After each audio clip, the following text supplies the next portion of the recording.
ملت یعنی همه بگن یه خواب راحت کن، بس یه ذره استراحت کن، تو دفترت بشین و خدمت کن.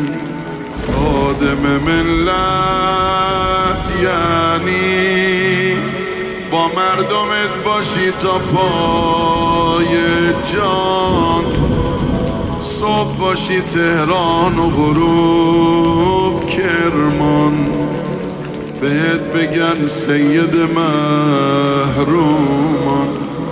خادم ملت یعنی همون که مولا علی فرموده،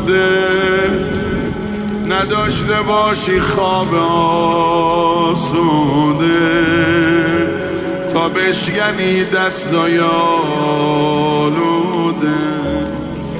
خادم ملت یعنی پشت سرت حرف و سخن باشه، عاقبتت شهید شدن باشه، لباس نوکریت کفن باشه.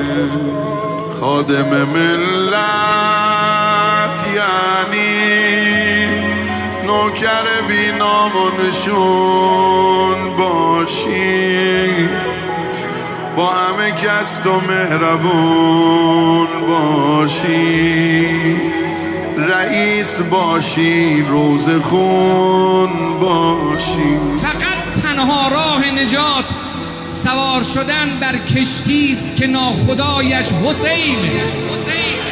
خادم ملت یعنی آخر شب مثل حسین تنها،